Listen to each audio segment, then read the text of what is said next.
ఆదికాండము 11వ అధ్యాయంలో మొదటి నుంచి 9 వచ్చిన భాగాల్లో ఉన్న ఈ సత్యాన్ని ఈరోజు మనం నేర్చుకోబోతున్నాం. భూమి అందంతటా ఒక్క భాష ఒక్క పలుకును ఉండెను. వారు తూర్పున ప్రయాణమైపోవచ్చుండగా షీనారు దేశమందు ఒక మైదానము వారికి కనబడెను. అక్కడ వారు నివసించి, మనము ఇటుకలు చేసి బాగుగా కాల్చుదము రండిని ఒకరితో ఒకడు మాట్లాడుకొనిది. రాళ్లకు ప్రతిగా ఇటుకలను, అడుసుకు ప్రతిగా మజ్జిగీలను వారికి ఉండెను. మరియు వారు, మనము భూమి అందంతటా చదరిపోకుండా ఒక పట్టణమును, ఆకాశమునంటూ శిఖరమును గల ఒక గోపురమును కట్టుకొని పేరు సంపాదించుకొందము రండని మాట్లాడుకొనగా, యెహోవా నరుల కుమారులు కట్టిన పట్టణమును, గోపురమును చూడ దిగి వచ్చెను. చాలు, మిగతా విషయాలు ధ్యానం చేద్దాం. ఒకసారి చదవబడిన ఈ వాక్య భాగంలో భూమి మీద ఒకే మాట, ఒకే భాష, ఒకే పలుకు ఉన్న రోజుల్లో షీనారు అనేటువంటి ఓ ప్రాంతం వారికి కనబడింది. ఒక పెద్ద మైదానం. మనుషులు కదండి, ఒక ఆలోచన వచ్చేసింది. ఒక మైదానం కనబడగానే, విశాలమైన ఒక ప్రాంతం కనబడగానే వారికి ఒక ఆలోచన వచ్చింది.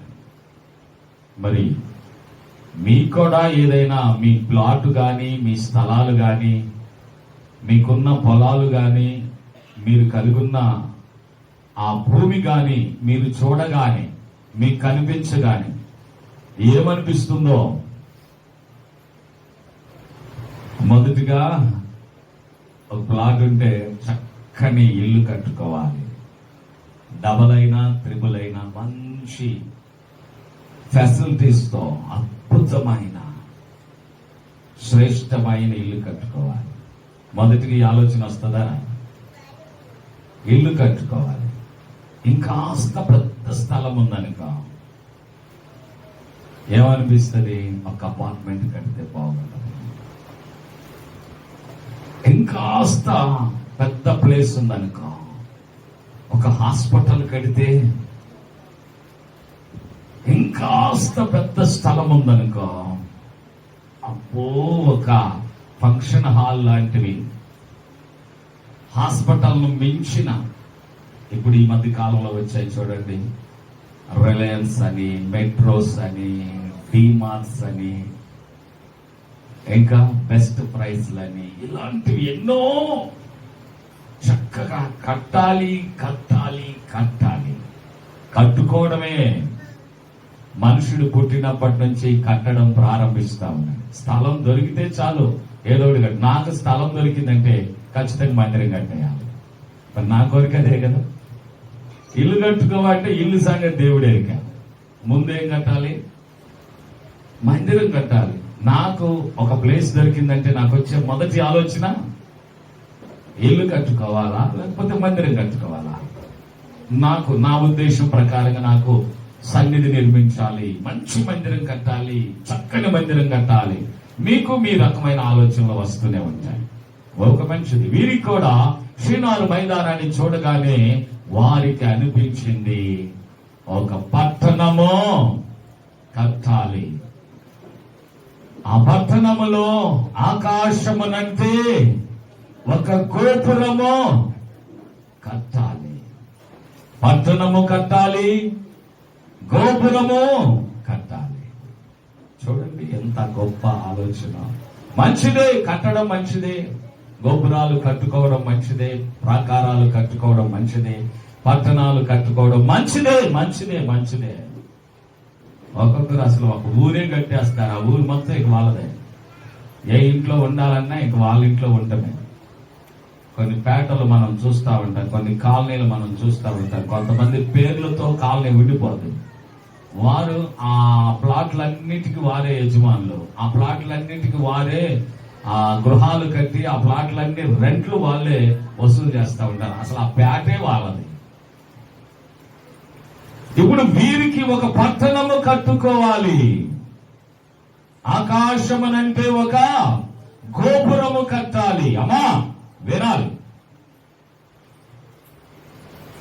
ఎవరైనా పొరపాటుగా కళ్ళు మూతలు పడుతుంటే మిమ్మల్ని మీరు గిచ్చుకోండి.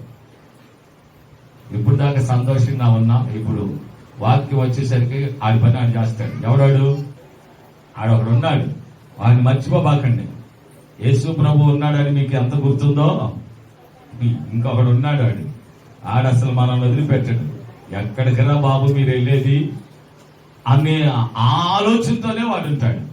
విననివ్వడం, వాక్యాన్ని చేర్చుకోనివ్వడం. వాడి బుద్ధి మంచిది కాదు, అపవాది బుద్ధి. అపవాది బుద్ధిని బట్టి మనం ప్రవర్తించుకుందుము గాక, నడుచుకుందుము గాక. Praise the Lord. ఇప్పుడు చూద్దాం. గోపురం కట్టుకోవాలి అనుకున్నాడు. అక్కడ ఉన్నటువంటి చాలా మంది, ఇంచుమించు చరిత్ర చెప్తుందండి, వారు షీనారు మైదానంలో చేరినప్పుడట ఇంచుమించు 65,000 మంది ఉన్నారంట. ఎంతమంది? 65,000 మంది షీనారు మైదానానికి వెళ్ళినప్పుడు. అంతకు మునుపు నోవహు కుమారులు షేము, హాము, యాపేతు. నోవహు భార్య, షేము భార్య, యాపేతు భార్య, హాము భార్య. అంటే నోవహుకు భార్య, 3 కొడుకులు, 3 కోడళ్ళు, మొత్తం 8 మంది. 8 మందితో బయలుదేరిన వీరు పెరిగి విస్తరించి అభివృద్ధి చెంది సంతాన ప్రాప్తులై వారు 65,000 మంది అయ్యారు. 65,000 మంది అయినప్పుడు తూర్పుగా ప్రయాణం చేస్తూ ఉండగా షీనారు మైదానం కనబడింది. ఆ మైదానానికి వెళ్ళగానే వారందరికీ ఒక ఆలోచన వచ్చింది. మనందరి భాష ఒకటే కదా, మనందరి ఆలోచన ఒకటే కదా, మనందరి తీర్మానాలు ఒక్కగానే ఉంటాయి కదా. అందుచేత మనం చెదరిపోకుండా ఈ భూమి మీద ఒక పట్టణము ఈ మైదానంలో కడదాం, ఒక గోపురం ఈ మైదానంలో కడదాం. ఆ గోపురం ఆకాశాన్ని అంటాలి. ఆకాశం అనంటే గోపురం కట్టుకుందాం. మనం చెదిరిపోవద్దు. ఆకాశం అనంటే గోపురాన్ని కడదాం. మూడవది ఏమంటాడంటే, అలా కట్టడం వల్ల మనకు ఒక మంచి పేరు వస్తుంది. పేరును సంపాదించుకుందాం. 3 విషయాలు ఆ వచనములో మీరు చూడవచ్చు. ఆ వచనాన్ని ఒకసారి నేను మీతో చదివిస్తాను. 11వ అధ్యాయంలో, ఆదికాండము 11వ అధ్యాయంలో, భూమి అందంతటా చెదిరిపోకుండా ఒక పట్టణమును, 4వ వచనం అండి, మరియు వారు మనము భూమి అందంతటా చెదిరిపోకుండా ఒక పట్టణమును, ఆకాశమునంటూ శిఖరమును గల ఒక గోపురం కట్టుకుందాం, పేరు సంపాదించుకుందాం రండి అని చెప్పుకున్నారు. మాట ఒకటే, ఆలోచన ఒకటే, తీర్మానం ఒకటే, పని ఒకటే. ఇక ప్రారంభించారండి. ఓకే అనుకుంటే ఓకే, సరే అనుకుంటే సరే, చేద్దామంటే చేద్దాం, ప్రారంభిద్దాం అనుకుంటే ప్రారంభిద్దాం. కారణం ఏంటంటే మాట ఒకటే, ఒకే మాట ఉంది, ఒకే పలుకుంది, ఒకే ఉద్దేశం ఉంది. రైట్, ప్రారంభమైంది. వారు అనుకున్నటువంటి కార్యక్రమం. వారికి ఆ రోజుల్లో ఇటుకలు కాల్చాలి అనే ఆలోచన వచ్చింది. ఇటుకలు కాల్చి చక్కగా ఆ ఇటుకలతో గోపురాన్ని కడదాం. మరి సిమెంటు, మట్టి కీలు ఉంది వారికి, మట్టి కీలును దానికి వాడదాం. ఇటుకలు, మట్టి కీలు, ఇటుకలు కాల్చి మట్టి కీలును దానికి పూస్తారు. ఒకసారి మట్టి కీలు ఎక్కడన్నా మీరు విన్నారా? మోషే కాలంలో జమ్ము పెట్టె తయారు చేసినప్పుడు ఆ జమ్ము పెట్టె చుట్టూ మట్టికీలు పట్టించి బాగా ఎండబెట్టి ఆ మట్టికీలు నీళ్ళల్లో పెట్టిన ఆ నీళ్ళల్లో ఆ మట్టి తడవకుండా, తడిచిన ఆ మట్టి రాలిపోకుండా ఉండేటట్లు దానికి రకరకాల ఆకులు, ద్రవాలు అందులో బాగా మర్దన చేసి దానికి పట్టించారు. అప్పుడు ఇక ఏ నీళ్ళల్లో వేసిన నీళ్లు ఆ మట్టిని మెత్తన చేయలేవు, రాల్చలేవు. అంత గొప్ప కైలం అటువంటి మట్టి కీలు వారికి ఉందాను. ఆ మట్టి కీలుతో అదే రీతిగా ఇటుకలతో గోపురం కడదాం, పట్టణం కడదాం. మంచి ప్లాన్. నేను ఒక మాట మిమ్మల్ని అడుగుతాను. మీరు ఏదన్నా చేయాలనుకుంటే మీ ఇద్దరికి ఒక మాట వచ్చిందనుకో, భార్యాభర్తల గురించి అడుగుదాం. భార్యాభర్తలు ఒకే మాట మీద ఉంటే ఏ పని అన్నా చెయ్యాలనుకుంటే ఆ పని ఆగుతుందా, చెయ్యగలుగుతారా? పని చెయ్యాలి, పని జరగాలి అని అనుకుంటే భార్యాభర్తల మధ్య ఒక ఒప్పందం ఉంటే ఆ పని కుంటుబడుతుందా, కొనసాగుతుందా? ఆమోసు గ్రంథంలో ఒక మాట ఉంది, మీకు తెలిసిన మాట. ఆమోసు గ్రంథంలో 3వ అధ్యాయంలో, ఆమోసు గ్రంథం 3వ అధ్యాయంలో వచనాన్ని నేను మీతో చదివిస్తాను. 3వ వచనం. సమ్మతింపకుండా ఇద్దరు కూడి నడవగలరా అన్నాడు. సమ్మతి లేకుండా ఏ పనైనా నడక సాగుతుందా? ఏ పనైనా ముందుకు నడుస్తుందా? సమ్మతి ఉండాలి. అది స్నేహితులైనా, అది భార్యాభర్తలైనా, అది సహోదరులైనా, అన్నాదమ్ముడైనా, అక్కా చెల్లెళ్ళైనా, భార్యాభర్తలైనా, బంధువులైనా, స్నేహితులైనా, సంఘ బిడ్డలైనా, సేవకుడైనా, ఎవరైనా ఏ పనైనా చెయ్యాలంటే వారి మధ్యలో సమ్మతి గల మనస్సు ఉండాలి. మనస్సు లేకపోతే ఒకరు ఎట్టేమన్నారు, ఇంకొకడేమో తెట్టేం అంటున్నాడు. ఎట్టేమంటే తెట్టేమన్నారు అనుకో, ఆ పని జాగుద్దా? ఇద్దరికి సమ్మతి రావాలి. ఇక్కడ శ్రీనారు మైదానంలో వచ్చిన 65,000 మందికి ఒకే మనసు, ఒకే మాట, ఒకే భాష. వారు పట్టణం కడదాం అనిపించింది, వారికి ఇంకా వేరే ఆలోచనే రాలేదు. ఓకే, గోపురం కడదాం అనిపించింది. ఓకే, మరి ఎలా? ఇటుకలు కాల్చుదాం, మట్టికీలను తయారు చేద్దాం. ఇటుకలు మట్టికీలు కలిపి గోపురాన్ని కట్టడం, పట్టణాన్ని కట్టడం ప్రారంభం. ఈ సంగతి అంతా ఒక ఆయన పరీక్షిస్తా ఉన్నాడు. ఆకాశమందున్న దేవాది దేవుడు పరీక్ష చేశాడు. ఎలా? చూద్దాం రండి.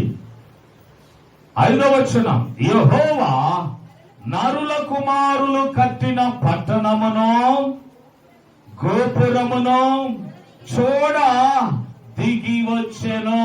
పట్టణమును గోపురాన్ని రెంటిని చూద్దామని ఆయన దిగి వచ్చాడట. అంటే చూడండి, మీకు ఒక చిన్న ఉచితమైన సలహా. ఒక మంత్రి గారు ఏదైనా ఒక స్థలాన్ని చూడడానికి గాని, ఒక కట్టడాన్ని చూడడానికి గాని రావాలంటే అది కట్టుబడి జరుగుతున్న విధానాన్ని బట్టి, అక్కడ వేసిన ఆ పిల్లర్స్ ను బట్టి, దానికి ఉన్నటువంటి ఎస్టిమేషన్ బట్టి, ఆ స్థాయిని బట్టి దరిదాపుగా మంత్రులు రావడానికి ఇష్టపడతారు. ఉదాహరణకు ఒక కార్పొరేటర్ రావాలంటే ఏదో మనం చిన్న చిన్నగా గృహాలు కట్టుకుంటే ఆయన రాగలుగుతాడు. ఇప్పుడు ఒక ఎమ్మెల్యే రావాలంటే ఏదన్నా ఒక స్కూలో, లేకపోతే ఒక బిల్డింగో, ఒక అపార్ట్మెంటో స్థాయిని బట్టి ఉంటది. ఒక మంత్రి గారు రావాలంటే ఒక హాస్పిటల్లో, ఒక ఏదన్నా ఒక గొప్ప గొప్ప కార్యక్రమాలు జరగాలని. అదే ఇప్పుడు చీఫ్ మినిస్టర్ రావాలంటే, ముఖ్యమంత్రి రావాలంటే ఒక సచివాలయమో, ఒక రోడ్డో, ఒక హైవేనో, ఓకేనా, ఒక అసెంబ్లీ హాలో, ఇలాంటివి, ఒక రాజభవనో ఇలాంటివి కడితే వస్తారు. అలాగే ఒక ప్రధానమంత్రి రావాలంటే, ఒక సుప్రీం కోర్టు, అవునా కదా, వారి స్థాయిని బట్టి ఉంటుంది. ఇప్పుడు ఆకాశమందున్న దేవాది దేవుణ్ణి వీరు భూమి మీదకు తెంచగలిగారంటే వీరు కట్టడం సామాన్యమైందా? వీరు సామాన్యమైన కట్టడం లేదు. వీరు గొప్ప ప్రాకారమును, గోపురాన్ని, గొప్ప గొప్ప భవనాలను కడుతున్నారు. దేవునికే అనిపించిందంట, దిగి వెళ్దాం. ఎక్కి వెళ్ళడం కాదు, ఆయన్నే భూమి మీదకి వారు దించారు. దేవుడు దిగి వచ్చే అద్భుతమైన 2 దారులు. ఒక దారి ఏంటో తెలుసా? నిర్గమాకాండము 3వ అధ్యాయంలో, నిర్గమాకాండము 3వ అధ్యాయంలో 7వ వచనం అనుకుంటా. మరియు యెహోవా ఇట్లనెను, ఐగుప్తులో ఉన్న నా ప్రజల బాధను నిశ్చయముగా చూశాను. పనులలో తమ్ముడు కష్టపెడుతున్న వారిని బట్టి వారు పెట్టిన మొరను నేను విన్నాను. వారి దుఃఖములు నాకు తెలిసే ఉన్నాయి. కాబట్టి ఐగుప్తుల చేతిలో నుండి వారిని విడిపించడానికి ఆ దేశంలో నుంచి విశాలమైన మంచి దేశంలోనికి, అనగా కనానీయులకు, హివ్వీయులకు, అమోరీయులకు, పెరిజీయులకు, యబూసీయులకు నివాస స్థానమైన పాలు తేనెలు ప్రవహించు దేశమునకు వారిని నడిపించడానికి నేను దిగి వచ్చాను. వారు పెట్టే ఆ కష్టతరమైనటువంటి బాధలు నేను చూశాను. ఐగుప్తీయులు చిత్రహింసలు చేస్తున్నారు దేవుని పిల్లలను. వారు బాధపడుతున్నారు, వారు కష్టపడుతున్నారు, వారు కన్నీరు విడుస్తున్నారు. అదే స్థితిలో వారు దేవునికి మొరపెడుతున్నారు. అయ్యా, మేము తట్టుకోలేకపోతున్నాం, మాకు విడుదల కావాలి, మేము భరించలేకపోతున్నాం, మాకు ఈ పరిస్థితుల్లో నుంచి ఉపశాంతి కొరకు మేము మంచి దేశానికి వెళ్ళాలనుకుంటున్నాం, మాకు ఈ స్థితి వద్దు అని దేవుని దగ్గర మొరపెడితే దేవుడు వారి మొర విని వారిని విడిపించడానికి దిగి వచ్చాడు. ప్రార్థన చేస్తే దిగొస్తాడు. Praise the Lord. మొరపెడితే దిగి వచ్చే దేవుడు, ప్రార్థన చేస్తే దిగి వచ్చే దేవుడు. ఎంతమంది ప్రార్థన చేస్తున్నారు? కష్టాలు పడుతున్నప్పుడు దేవుణ్ణి దూషించడం మానండి. కష్టాలు పడ్డ వాళ్ళు దేవుణ్ణి ఆడిపోసుకోవడం ఆపేయండి. మొరపెట్టండి. బాధల్లో ఉన్నప్పుడు ప్రభువును ప్రాధేయపడండి. ప్రభు దగ్గర మొరపెట్టండి. దేవాది దేవుడు దిగి వస్తాడు. చప్పట్లు కొడతావా? ప్రార్థన చేస్తే పరలోకం కదులుతుంది. ప్రార్థనకు ప్రభు వారు లేచి నిలబడతాడు. నువ్వు వస్తే, ఒకవేళ పాస్టర్ గారు వెళ్తున్నా, నువ్వు నిలబడకపోవచ్చు. నన్ను చూసి చాలా మంది నిలబడుతున్నారు. మీ అందరికి వందనాలు. నిలబడాలని నా ఉద్దేశం కాదు. నేనే చాలా సార్లు మాటికి అలా వెళ్తా ఉంటే, నేను వెళ్తున్న ప్రతిసారి లేచి నిలబడుతున్నారని ఒక్కోసారి తప్పించుకుని అటు ఇటు వెళ్ళిపోతా ఉంటాను. మాటికి లభిస్తున్నారు పాపం అని అలా నిలబెట్టడం నాకు ఇష్టం కాదు. ఒకవేళ అది మీ మంచితనం, లేకపోతే మీ గౌరవం, మీ మర్యాద. అది ఒక మంచి నాయకుడు వస్తున్నాడంటే దర్జాగా కుర్చీలో కూర్చొని, రా నా ముందుకు రా, మాట్లాడు అని అంటాడా? ఏ నాయకుడిని అయినా మనం అనగలమా? నాయకుడు వచ్చాడు అంటే టక్మని లేచి నిలబడతాం, అవునా కదా? ఒక పెద్ద మనిషి వచ్చాడంటే కుర్చీలో కూర్చొని, మంచంలో కూర్చొని, ఆ చెప్ప ఏది నీ సంగతి అంటామా? గౌరవం కలిగిన ప్రతి స్త్రీ, ఎదుటి వారిని గౌరవించే ప్రతి స్త్రీ ఖచ్చితంగా ఆ సమయంలో లేచి నిలబడుతుంది. అలాగే దేవాది దేవుణ్ణి నిలబెట్టే ఒక అద్భుతమైనటువంటి వ్యక్తి ఉన్నాడు. యేసు ప్రభువారు, దేవాది దేవుడు, ఆయన కూర్చున్న స్థలంలో నుంచి లేచి నిలబడాలంటే అద్భుతమైన ఒక వ్యక్తి ఉన్నాడు. ప్రపంచంలో ఇంకే వ్యక్తి లేడు. ఆ వ్యక్తి పేరే ప్రార్థన. Praise the Lord. ఎవరైతే ప్రార్థన చేస్తారో ఆ ప్రార్థన చేసే వ్యక్తి ప్రార్థన దేవుని దగ్గరకు వెళ్ళగానే ఆయన లేచి నిలబడతాడు. ప్రార్థన అంటే ఆయనకు అంత గౌరవం ఉంది.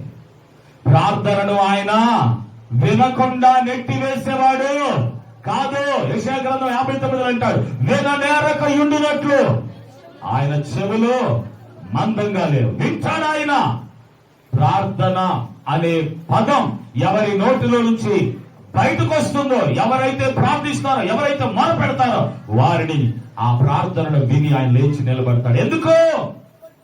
అట్టి వారికి సహాయం చెయ్యాలని ఆయన భూమి మీదకు దిగొస్తాడు. ఏ ఇంట్లో ప్రార్థన తల్లి ఉందో, ఏ ఇంట్లో ప్రార్థన బలిపీఠం ఉందో, ఏ ఇంట్లో ప్రార్థన ధూపం ఉందో, ఆ ధూపమున్న ఇంటికి యేసయ్య ఖచ్చితంగా దిగొస్తాడు. నమ్మితే గట్టిగా చెప్పగలడు. Praise the Lord. యేసయ్యను నీ ఇంటికి తేగలిగిన ఒకే ఒక పని ప్రార్థన చేయడం. ప్రార్థన చేసి చూడు, నీ ఇంటికి యేసయ్య వస్తాడు. నువ్వు పలావు పెట్టినా రాడు, నువ్వు పప్పలు పెట్టినా రాడు, నువ్వు 10 లక్షలు కానుకిచ్చినా రాడు. నీ స్థలాలు పొలాలు అమ్మేసి అంతా తీసుకొచ్చి పాదాల దగ్గర, సేవకుని పాదాల దగ్గర పెట్టినా ఆయన ఇంటికి రాడు. ఆయన నీ ఇంటికి తెచ్చుకోగలిగిన ఒకే ఒక ఆయుధం ప్రార్థన. ఏ తల్లి ప్రార్థిస్తాడో, ఏ చెల్లి ప్రార్థిస్తాడో, ఏ తమ్ముడు ప్రార్థిస్తాడో, ఏ అన్న ప్రార్థిస్తాడో ఆ ఇంటికి యేసయ్య దిగి వస్తాడు. నమ్మితే గట్టిగా చెప్పండి కదా. Praise the Lord. యేసయ్యను తెచ్చుకోగలిగిన ఒకే ఒక మార్గం నోరు తెరిచి చెప్తారా? ఏంటది? ప్రార్థన. ప్రార్థనకు దేవుడు దిగి వస్తాడు. రెండవది, ఇదిగో దేవునికి విరోధంగా నిర్మించబడుతున్న ఈ పనిని చూసి దేవుడు దిగి వస్తాడు. ఈ రోజు నా అంశం, చాలా మంది గోపురాలు పట్టణాలు కడతా ఉన్నారు. ఇప్పుడు కూడా ప్రజెంట్ చాలా మంది దేవునికి ఇష్టం లేని గోపురాలు, దేవునికి అంగీకారం కాని గోపురాలు, దేవుడు వద్దన్న గోపురాలు, దేవుడు కాదన్న గోపురాలు మనం చాలా మంది కడుతూ ఉన్నాం. ఒక మాట చెప్తారు, చాలా మంది చిన్న అబద్ధమే కదా అని అబద్ధం ఆడతారు. నేను చెప్తున్నాను తల్లి, ఆ అబద్ధం ఒక ఇటుక లాంటిది. ఆ ప్రజలు కాల్చిన ఇటుక ఉంది, ఆ ఇటుక లాంటిది ఒక అబద్ధం. అబద్ధంతో నువ్వు ఇటుకలు కాలుస్తా ఉన్నావు. ఒక్కొక్క అబద్ధం ఒక్కొక్క ఇటుకతో సమానం అయితే దినానికి ఎన్ని అబద్ధాలు ఆడుతున్నావు, రోజుకి ఎన్ని అబద్ధాలు ఆడుతున్నావు, నువ్వు రోజుకు ఎన్ని ఇటుకలు తయారు చేస్తున్నావు. గుర్తుపెట్టుకో, అబద్ధికుల గురించి చెప్తున్నా ఒక్క మాటను. రోజు అబద్ధాలే, లెగిస్తే అబద్ధాలే, పడుకునే వరకు అబద్ధాలే. ఇప్పుడు ఫోన్ వచ్చిందండి, సెల్ ఫోన్ మరీ విపరీతంగా మనిషిని అబద్ధికులు చేసేసింది. తమ్ముడు ఎక్కడున్నావురా అంటే వాడు ఎక్కడో సినిమా హాల్ దగ్గర ఉంటాడు, ఇక్కడే పక్క లైన్లో ఉన్నానంటాడు. ఏమవుతుంది వాడి పరిస్థితి? ఫోన్ వచ్చి మరింత అబద్ధికుడిని చేసేసింది. ఇలా అబద్ధాలు ఆడుతూ అబద్ధాలు ఆడుతూ అబద్ధాలు ఆడుతూ మనం అనేకమైన ఇటుకలు, ఒక అబద్ధం ఒక ఇటుక అంతే. నువ్వు అలా కట్టుకుంటూ కట్టుకుంటూ కట్టుకుంటూ అబద్ధాల ద్వారా ఒక గోపురాన్ని కట్టేశావు. అబద్ధపు గోపురం అది. నీ అబద్ధాలు పెరిగిపోతున్నాయి. ఆ పిల్లల దగ్గర తీసుకోండి. నీ అబద్ధాలు పెరిగి పెరిగి పెరిగి పెరిగి కట్టి కట్టి కట్టి అబద్ధపు గోపురం కట్టావు. నీ అబద్ధాలు పాపం పండే రోజు ఒకటి వస్తుంది. ఆ అబద్ధాలు ఆకాశాన్ని అంటాయి. ప్రకటన గ్రంథంలో మీరు చూశారు కదా, 18వ అధ్యాయంలో, ప్రకటన గ్రంథం 18వ అధ్యాయంలో, ప్రైజ్ ది లార్డ్. ప్రకటన గ్రంథం 18వ అధ్యాయంలో ఒకసారి ఒక చిన్న మాటను చూడండి.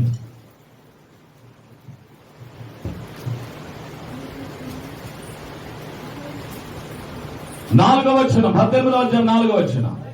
మరియు ఇంకొక స్వరము పరలోకము నుండి ఇలాగ చెప్పగా వింటిని, నా ప్రజలారా, మీరు దాని పాపములో పాలివారు కాకుండానట్లు, దాని తెగులలో ఏది మీకు ప్రాప్తించకుండానట్లు దాన్ని విడిచి రండి.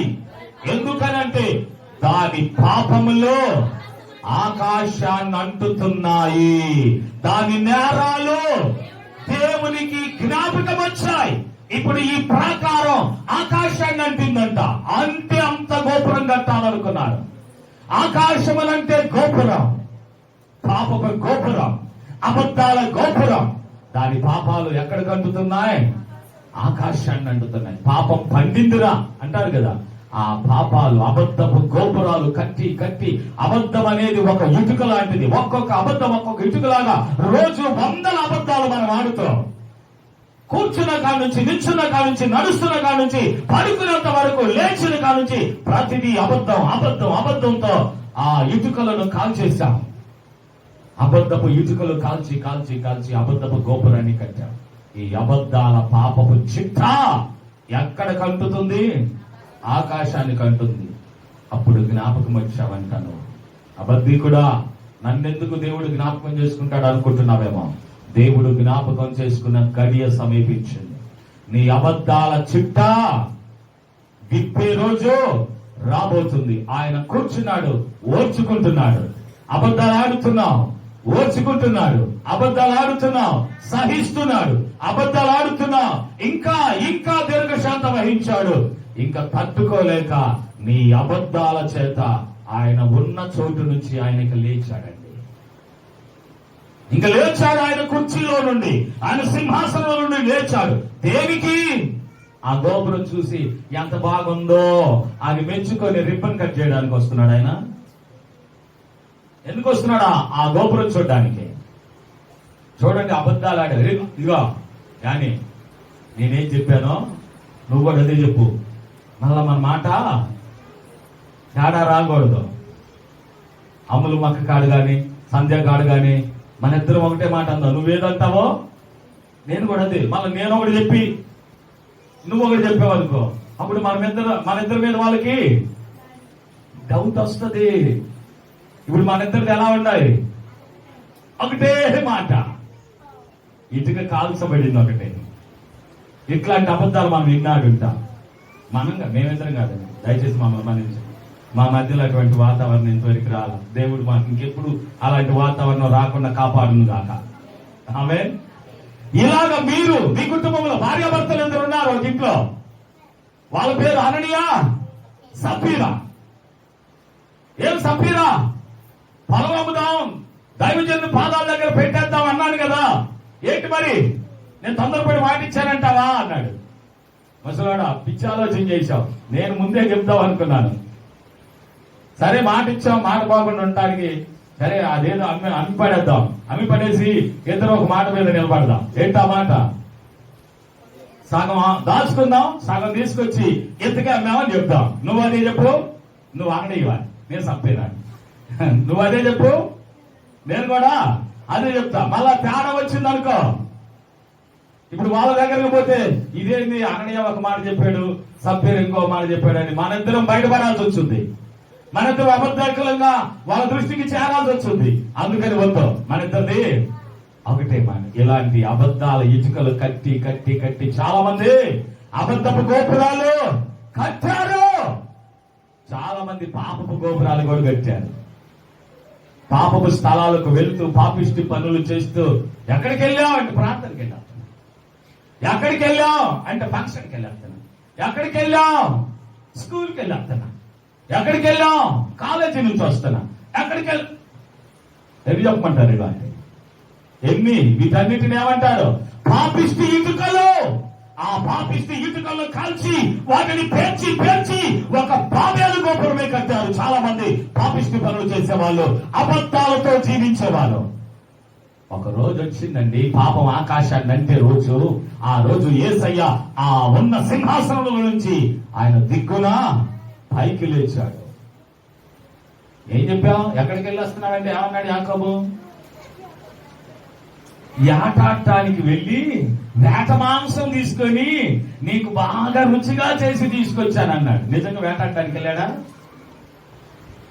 ఏసా వెళ్ళాడు వేటాడటానికి. వీళ్ళమ్మ మందలకు పోయి గొర్రె పిల్లని తెచ్చి చక్కగా కట్ చేసి మంచి రుచి కలిగిన భోజనం, మంచి కూర తయారు చేసింది. ఎక్కడి నుంచి వస్తున్నారంటే ఇప్పుడే వేటకెళ్ళి అరణ్యంలోకి అడవులోకి వెళ్ళి వేటాడి వేట మాంసం తెస్తున్నాను అంటున్నాడు. ఎంత అబద్ధం! చేయకుండానే చేశానని చెప్పడం, వెళ్లకుండానే వెళ్ళానని చెప్పడం, చూడకుండానే చాలా మంది ఉన్నారు చూశానని చెప్పడం. నిష్కారణంగా సేవకులను ఆగిపోసుకునే వాళ్ళు చాలా మంది ఉన్నారు. మీకు తెలుసో లేదో, ఎవరో ఏదో అన్నారు. నేనే ఇప్పుడు దానిలో ఒక మంచి పాస్టర్ గారు అనుకున్నాను. నాకు పక్కన ఉన్నాడు, మరి ఎవరు లేరు కదా, అనుకోగా దానిలో మంచి పాస్టర్ గారు, నేను ఒక పాస్టర్ గారిని, దానిలో కూడా మంచి పాస్టర్ గారు. ఇప్పుడు దుర్గా ఉంది వేస్తారు, అమ్మాయి నీకు తెలీదు దానిలో మంచివాడే కాదు, నేను ఫలానా సార్లు చూసా అని అన్నా. ఆ అమ్మాయి చూసిందా? వాస్తవంగా చూసింది ఎవరు? నేను చెప్పా. ఇప్పుడు ఆ అమ్మాయి ఏం చేయాలా?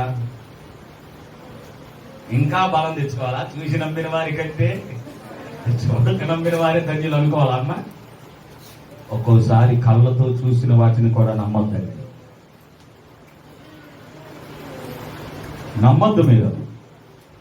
అప్పుడు టాటా చెప్తున్నాడు, ఎదురుగా పాపం ఒక పాపం అది చెప్తుంది అనుకున్న పాస్టర్ గారికి, ఆ అమ్మాయి నాకు చెప్తున్నారు ఎవరు అన్నట్టుగా ఈ సంగతి చూశాడు ఇంకో పాస్టర్. చూసావా ఈ పాస్టర్ ఆ అమ్మాయికి నిజంగా కళ్ళతో కనపడిందా లేదా? వాస్తవం కాదు. టాటా చెప్పడం జరిగిందా లేదా? వీళ్ళిద్దరు పొరపాటు ఎవరైనా టాటా చెప్తుంటే ఆశ్చర్యంగా చూస్తాను, కొంతమంది నవ్వుతారు కూడా. ఇదేంటి ఊరిలో నాకు తెలియదు, నాకు టాటా చెప్తున్నాడు అని కొంతమంది నవ్వరా? పొరపాటు అట్లా నవ్వింది ఆ అమ్మాయి. చూసావా పాస్టర్ గారు తెలియదు. సరే పాస్టర్ గారు తీసి పక్కన సంఘ పెద్ద చూసావా ఎంత మంచిగా ఉండాలి ఈయన, ఆ అమ్మాయికి టాటా చెప్తున్నాడు. అసలు ఎవరు ఆ అమ్మాయి? బాబు ఈ పెద్ద వెనకున్న పాస్టర్ గారికి చెప్పాడు. ఇది చూసి అన్నకి ఆ పాస్టర్ గారు కనపల్లా ఈ అమ్మాయి కనపడింది. అయిపోయింది.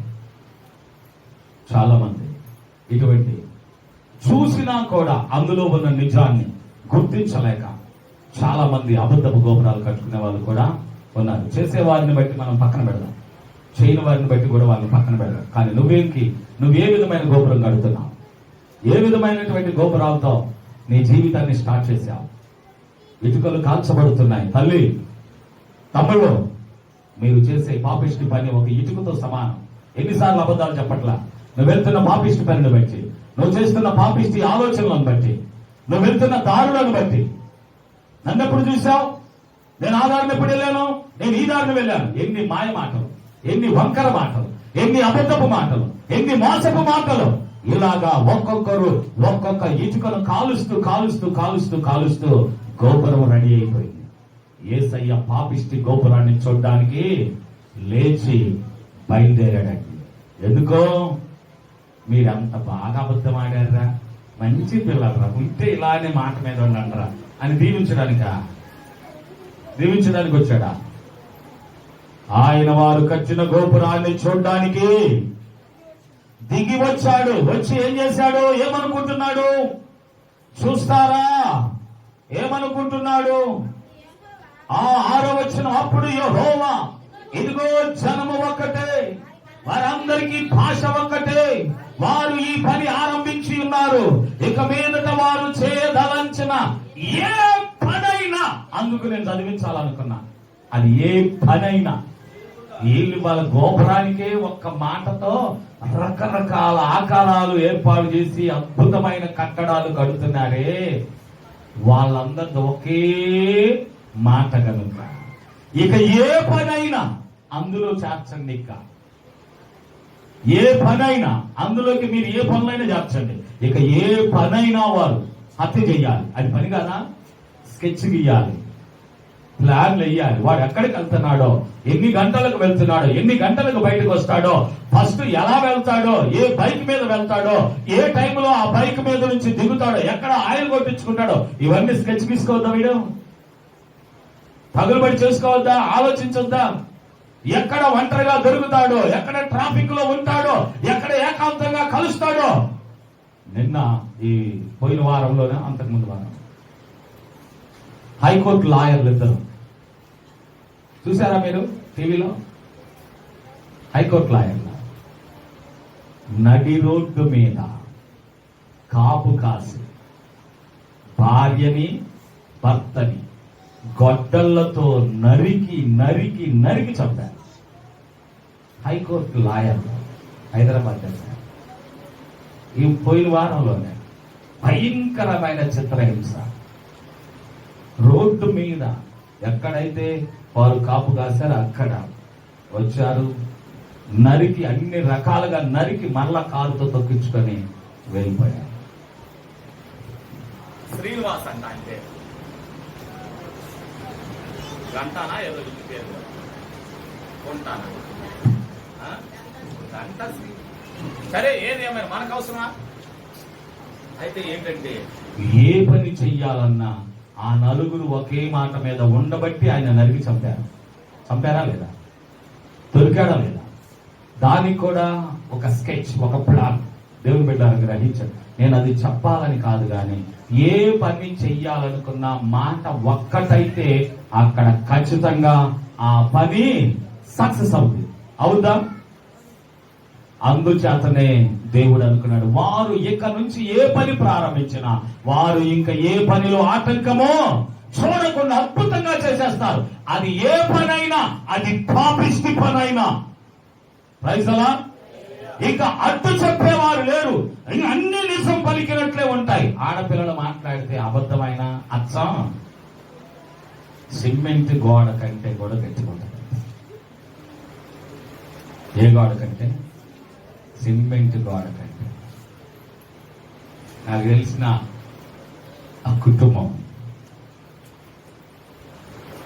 ఆ కుటుంబంలో వాళ్ళ పిల్లవాడికి వాళ్ళ బాబుకి ఒక చిన్న ఉద్యోగం, డైలీ టచ్ చేసుకొని ఉద్యోగానికి వెళ్తున్నాడు. ఇంట్లో చెప్తుంది, పిల్లడు ఇంటర్వ్యూకి వెళ్తున్నాడు, అటని ఇటని తిరుగుతున్నాడు. వాడికి ఎక్కడా సూట్ అవ్వట్లేదు, ఎక్కడా వాడికి ఓకే అవ్వట్లేదు. రోజు వెళ్తున్నాడు పాపం పిల్లోడు, తిరిగి వస్తున్నాడు. యామండి డైలీ ఒక 200 వాడికి ఆయిల్కి ఇద్దామండి అని ఇస్తాడు. కానీ వాడు ఏం చేస్తున్నాడు? ఉద్యోగమే చేస్తున్నాడు. కానీ ఈవిడేం చెప్తుంది వాళ్ళ ఆయనకి, పిల్లోడికి ఇంకా ఎక్కడ జాబ్ కుదరలేదండి. సరే పోనీ చేశాడు. చక్కగా జీతం తీసుకొచ్చి వాళ్ళ మమ్మీ చేతిలో పెట్టాడు. ఈ సంగతి వాళ్ళ నాన్నకి తెలియదు. ఈ బాబుకెన్నో ఈ మమ్మీకే తెలుసు. వీళ్ళిద్దరిది ఒకే మాట. వాళ్ళ డాడీ నోట్లో మన్ను, రోజు 200 ఆయిల్కి వాళ్ళ నాన్న ఇవ్వాలి. కానీ జీతం ఇద్దరు అమ్మా కొడుకులు ఇద్దరు కలిసి తీసుకున్నారు. ఎంత హాయిగా వాళ్ళకి కావాల్సినవన్నీ కొనుక్కుంటున్నారు. మాట ఒకటే, నాకు తెలిసిన కుటుంబం, పేరు చెప్పను. Praise the Lord. ఇంకొక కుటుంబం వచ్చిన డబ్బులని, మమ్మీ నువ్వేం చేసినా నేను అడగను, మొత్తం నీకే అంటే వాళ్ళ మమ్మీ ఏం చేస్తుంది, వచ్చినట్టు వడ్డీలకి ఇచ్చింది. వాళ్ళ నాన్నకి తెలియదు. ఎవరికి ఇస్తుంది? వడ్డీలకి ఇస్తుంది. ఒక రోజు వాడి అక్కడితే తెలుస్తుంది. అప్పుడు చేర్చుకుంటా వాళ్ళ ఆయన దగ్గరికి వచ్చింది. యావండి ఇలా జరిగింది. ఏం జరిగింది? ఎందుకు అడుస్తున్నా? ఆడికి నేను 70,000 ఇచ్చాను, అది ఇవ్వట్లేదు, నీ దిక్కున్న చోటకు పోయి చెప్పుకో అంటున్నాడు. ఎలా 70,000 నీకు ఎక్కడి అమ్మాయి? 70,000 ఇన్ని మాటలా? మనకి నాకు వచ్చేదే నెలకి 10,000, నీవు 70,000 ఎక్కడ సంపాదించావు, ఏం చేశావు అని అంటే, నీకు చెప్పకుండా దాచాను.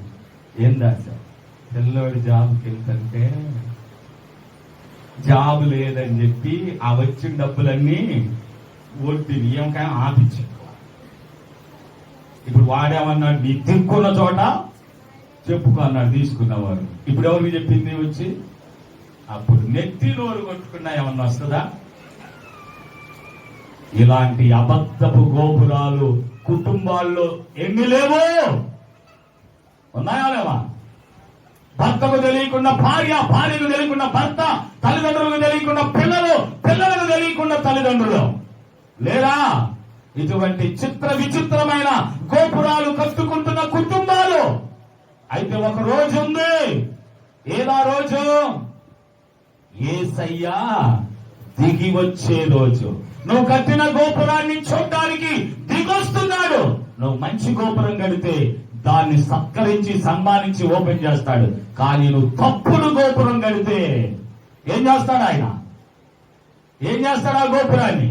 వీళ్ళిద్దరిది మాట ఒక్కటే, వీళ్ళ భాష ఒక్కటే, వీరి అబద్ధాలు ఒకే రకంగా ఉన్నాయి, వీరి మాటల్లో ఏ తేడా రాకుండా జాగ్రత్త పడుతున్నారు. వీళ్ళంతా ముందు పగడ్బందీ ప్రాంతం ఉన్నారు. ఇక చూద్దాం అని చెప్పేసి ప్రభు వారు దిగొచ్చి ఏం చేస్తున్నాడో చూడండి. వచనం చూస్తారా?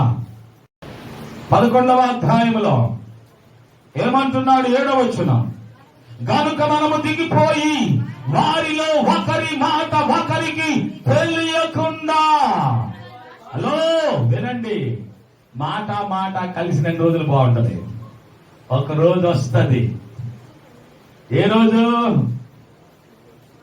నా బంగారం అనుకుంటారే, ఆ రోజు కాస్త బరస్ట్ అయ్యే రోజు. నువ్వే మాట అన్నా వాడికి పడదిక, నువ్వే మాట అన్నా ఏమకి పడడం లేదిక. నువ్వు ఎంత మంచిగా చెప్పినా వంకరగానే వినబడుతుంది. ఆ రోజు రాదంటారా? అప్పుడు నువ్వు ఎంత తల బాదుకున్నా, నేను ఎంత మంచి చెప్పినా అర్థం కాదేంది దీనికి అంటావు. అర్థం చేసుకునే రోజులు పోయాయి. అర్థం చేసుకునే స్థాయి దాటిపోయారు. నిలువున అబద్ధపు గోపురాలు కట్టేశారు. అందుకే ఇక మీ మాటకు మాట కుదరని రోజు దేవుడే తీసుకొస్తాడు. భార్యాభర్తల మధ్యలో ఈ మాట కలవని పరిస్థితి. కలిసి మంచి పనులు చేశారు. ఆయన మాట ఒకటిగా ఉన్నంత కాలం పద్ధతిగా జీవించారా? భక్తిగా బ్రతికారా? మంచిగా జీవించారా? మంచి సాక్ష్యాలు కలిగి ఉన్నారా? అన్ని తప్పుడు ఆలోచనలు, తప్పుడు పనులు, తప్పుడు ఉద్దేశాలు, ఊహలు అన్ని ఏర్పాటు చేసుకున్నారు. యేసయ్య దిగొచ్చాడు, ఇద్దరి మాట కలవకుండా చేశాడు. ఏమైంది ఇప్పుడు? ఏమైపోయింది? భాషలు తారుమారయ్యాయి. టీ తీసుకురమ్మాయి అంటే టీ తీసుకొచ్చి మొహాన్ని పడుతుంది. తెమ్మన్నావుగా, తెమ్మని ఆడ పెట్టమన్నావా? తెమ్మని టీ తెమ్మన్నానమ్మాయి, తీసుకొచ్చి మొహాన్ని కొట్టమని లేదుగా. తెచ్చాను, ఏం చేయాలి అర్థంగా కొట్టాను, నన్నేం చేయమంటావు అంది. అప్పుడు ఈయనే తెచ్చి పెట్టుకోవాలి. అన్నం పెట్టు అన్నాడు, మామిడి చెక్కలు తీసుకొచ్చి పెట్టింది. వండింది అదే అన్నది. ఉప్పు లేని కూర తీసుకొచ్చి పడేసింది. చేసింది అంతే, తింటే తిను, లేకపోతే హోటల్కి పోయి తిను. ఇప్పుడు ఈడు కూడా అంతే. ఇక రేపటి నుంచి కలుస్తుంది మాట. ఇక బొల్లుగా తాగి రోడ్లన్నీ తిరిగి వస్తాడు. ఏంది పిల్లలకి డబ్బులు తేలేదంటే, డబ్బులు తెచ్చేదేంది? ఏం డబ్బులు తెమ్మంటా? ఇక ఈ భాష చూడిక ఊరంతా ఊగుతామంటాడు, ఊరేగుతామంటాడు. ఇక కలిసిందా మాట, కలిసిందా భాష? కలిసినంత కాలం అసలు ఎవరికన్నా అలిమయ్యారా ఈ భార్య భర్తలు? ఇక కలవకుండా పోయింది. అప్పుడు ఏమవుతుంది? తారుమారైపోయింది. గందరగోళం కాకమునుపే. ఈరోజు నేను మీతో మాట్లాడుతున్నాను. మీ జీవితాలు గందరగోళంలోకి వెళ్ళక మునుపే, మీ ప్రయత్నాలు తారుమారై కూర్చోబడక మునుపే, మీరు కట్టుకున్న పాపిష్టి గోపురాలు పతనమై భూస్థాపన కాక మునుపే, కట్టుకున్న ఆ గోపురాలు ఎలా ఉంది, ఎలాంటివో, ఏ వాతావరణంతో కట్టబడుతున్నాయో, ఏ పాపిష్టి ఆలోచనలతో కట్టబడుతున్నాయో ఒక్కసారి ఆగి ఆలోచన చేద్దాం. ఇది పవిత్రమైన గోపురమా, లేకపోతే పాపిష్టి గోపురమా? దీని ద్వారా ప్రభువుకు ఘనత వస్తుందా, లేకపోతే అవమానం వస్తుందా? ఒక్కసారి ఆగి ఆలోచించి దాన్ని సరి చేసుకోవడానికి ప్రయత్నిద్దామా? ప్రయత్నిస్తే ఇప్పటికైనా మించిపోలేదు. దేవుడు అంటున్నాడు, ఎంత ఘోర పాపినైనా నేను ప్రేమిస్తున్నాను, నా యొద్దకు రమ్మని చేతులు చాపి పిలుస్తున్నాను, నేను త్రోసివేయను. ఇప్పటికైనా తెలుసుకొని నా తట్టు తిరిగితే నేను మీ కొరకు సిద్ధంగా ఉన్నాను. మీ పాపిష్టి జీవితాన్ని కడగండి. ఆ పాపిష్టి ఆలోచనతో కట్టుకునే ఆ గోపురాలని కూలిపోకముందే ఇప్పటికైనా మీ జీవితాల్లో ఉన్న పాపిష్టి తలంపులను కడుక్కోండి, పాపిష్టి మోహలను కడుక్కోండి, పాపిష్టి మార్గాన్ని దిద్దుకోండి. ఒకసారి యేసయ్య వైపు తిరగండి. తండ్రి నన్ను క్షమించమని అడగండి. ఇప్పటికైనా మించిపోయింది లేదు. ప్రభు వారు క్షమించడానికి సిద్ధంగా ఉన్నాడు. ఆయన క్షమాపణ నువ్వు పొందాలంటే ఒక్కసారి తల వంచి ప్రార్థన చేస్తావా? దయచేసి ఏ గోపురం కట్టావో, ఏ పాపిష్టి గోపురం కట్టావో, ఏ అబద్ధపు గోపురం కట్టావో, ఏ మాయ గోపురం కట్టావో, ఏ మోసపు గోపురం కట్టావో, ఏ వంచన గోపురం కట్టావో, ఏ వంకర గోపురం కట్టావో తండ్రి ఒకసారి ఆలోచించు. దాన్ని చూడడానికి యేసయ్య దిగిరాక ముందే ఒక్కసారి నీవు కట్టిన గోపురాన్ని గురించి ఆలోచించి దాన్ని సరి చేసుకోవడానికి నీ మనసును సిద్ధపరచు. దాన్ని సరి చేసుకోవడానికి నీ జీవితంలో ఇప్పటికే చాలా సమయం వేస్ట్ చేశావు. ఇప్పటికైనా నీ ఆలోచన మార్చుకుని సరి చేసుకోగలిగితే నీ జీవితం ఆశీర్వాదకరంగా మారుస్తాడు. నీ జీవితంలో ఆ తప్పులన్నింటినీ క్షమించి తన కలువరి రక్తములో కడిగి నేను పరిశుద్ధపరచడానికి యేసయ్య ఇష్టపడుతున్నాడు. నీ కొరకే ప్రార్థన చేస్తున్నాను. నీవు నీ మనసులో ఏ గోపురాన్ని కట్టావో, ఏ తలంపులతో కట్టబడ్డావో ఆ గోపురాన్ని శుద్ధి చేసుకుంటావా? ప్రభు అయిన యేసుక్రీస్తు రక్తంతో కడుక్కుంటావా? పరిశుద్ధపరచుకొని ఆ గోపురాన్ని విడిచి పారిపోయి ప్రభు దగ్గరికి వస్తావా? దయచేసి తాళు వచ్చి ప్రార్థన చేద్దాం. ప్రేమగల మా తండ్రి, పరిశుద్ధుడా, వందనాలు, స్తోత్రాలయ్యా. ఇంతవరకు నాతో మీరు మాట్లాడారు. మా పాపిష్టి గోపురాలు ఆకాశాన్ని అంటిపోతా ఉన్నాయి. ఈ పాపిష్టి ఆశలతో, పాపిష్టి కోరికలతో, పాపిష్టి వ్యామోహముతో ఆకాశమనంటే ఆ పాపిష్టి గోపురాలను ఆయన మేము కట్టాలని పూనుకున్నాం. ఎందుకంటే మా మాటలు ఒక్కటే, మా ఆలోచనలు ఒక్కటే, మా తలంపులు ఒక్కటే, ఒకే మాట మీద ఉన్నాం కనుక మనం చేసే ఈ పని సక్సెస్ అవుతుంది. ఇందులో మనకు అపజయం ఉండదు, ఇందులో మనం నెగ్గుకోగలుగుతామంటూ ఎన్నో పాపిష్టి గోపురాలు కట్టుకున్నా. అయ్యా, ఎవరైనా ఇక్కడ ఉన్నట్లయితే అతి వారితో మీరు మాట్లాడారు. మీరు మాట్లాడండి నాయన.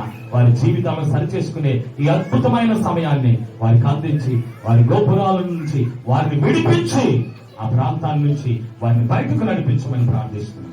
ఆ స్థితిలో నుంచి వారిని బయటకు నడిపించమని యేసు నామమున ఈ మనవులు సమర్పిస్తున్నాము తండ్రి. ఆమేన్.